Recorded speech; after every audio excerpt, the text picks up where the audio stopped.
कंचन के बेटे ऋषि की शादी कहीं नहीं हो रही थी। एक तो ऋषि मोटा, ऊपर से कमाई भी कोई खास नहीं। लेकिन कंचन को तो शौक था मॉडर्न बहू लाने का, और उसे एक दिन ऐसी लड़की मिल भी जाती है। हमें तो आपका ऋषि बहुत पसंद है, लेकिन मैं आपको साफ साफ बता देती हूँ, मेरी बेटी के शौक थोड़े से अलग है बहन जी। अरे बहन, हमें सब पसंद है। आपकी प्रियंका जैसी लड़की की तलाश मुझे कब से थी। जींस पहनकर अंग्रेजी में गिटर पिटर बोला करे। अरे बहन जरा सुन तो लो, मेरी बेटी के शौक क्या क्या है। अरे नहीं नहीं बहन, बस लड़की को देख लिया तो सब कुछ देख लिया। आप ना शादी की तैयारी करो, और वो जरा सामान की लिस्ट भी दी है ना मैंने। हाँ बहन जी, सारा सामान शादी से एक दिन पहले ही आपके दरवाजे आ जाएगा। मजा आ गया, मजा आ गया। अब तो बस आप शादी की तैयारी करो। प्रियंका के माता पिता के जाने के बाद कंचन का पति उससे कहता है, अरे भाग्यवान, तुम तो कुछ ज्यादा ही जल्दी दिखा रही थी शादी की। अरे बोलने तो देती, लड़के की माँ क्या बोलना चाह रही थी। अरे आप चुप रहिए जी, कुछ पता भी है आपको, बस मुफ्त में बोले जा रहे हैं। मेरी दोस्त शशि की बहू देखी, लंबी पतली और पढ़ी लिखी, हजारों में कमाई और संस्कारी भी। अरे पर जब वो मेरी बहू देखेगी तो जल भुन जाएगी। लेकिन तुम तो शादी ऋषि के लिए कर रही हो ना, या शशि के लिए? तुम्हारा लड़का कुछ कमाता भी नहीं है, और शरीर भी भगवान की दुआ से फूलता ही जा रहा है। फिर बोले आप हैं? फिर बोले आप? मैंने कहा ना, प्रियंका जैसी जींस पहनकर अंग्रेजी झाड़ने वाली बहू किस्मत वालों को ही मिलती है। चुप रहिए आप। पति के लाख कहने पर भी कंचन ऋषि की शादी प्रियंका से करवा देती है। लेकिन प्रियंका जैसे ही घर में आती है, वैसे ही जोर जोर से चिल्लाकर नाचने लगती है। आज मेरे यार की शादी है, आज मेरे यार की शादी है। अरे नाचो ना नाचो। आज मेरे यार की शादी है।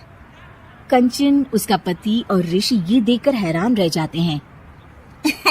लग रहा है बहू को शादी की बड़ी खुशी है। हाँ हाँ, बहू क्यों नहीं, हम भी नाचेंगे। अरे नाचो नाचो जी, मुंह क्या देख रहे हो, चलो चलो नाचो, बहू कह रही है। कंचन ये कहकर प्रियंका के साथ नाचने लगती है। ऋषि और उसके पिता वहाँ से चले जाते हैं। अगले दिन कंचन अपनी सहेलियों को प्रियंका से मिलवाने के लिए घर बुलाती है, जहाँ शशि भी आती है। अरे शशि, कैसी हो?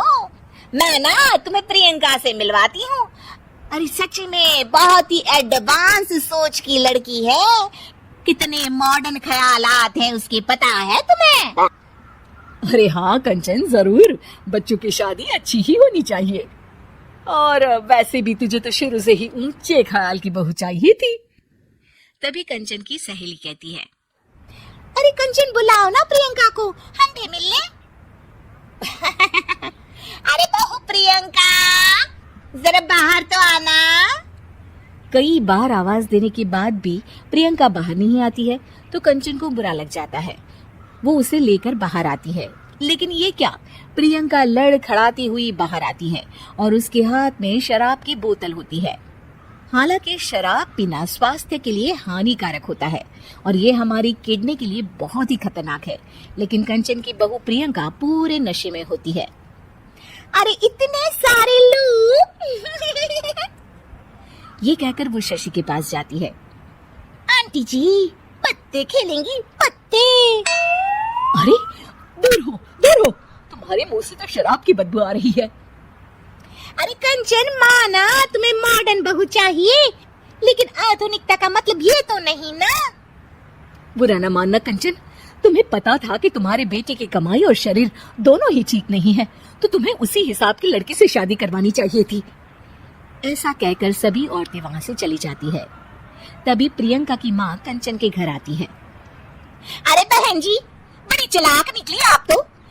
बिना बताए अपनी पियक्कड़ बेटी मेरे लायक बेटे के गले में बांध दी।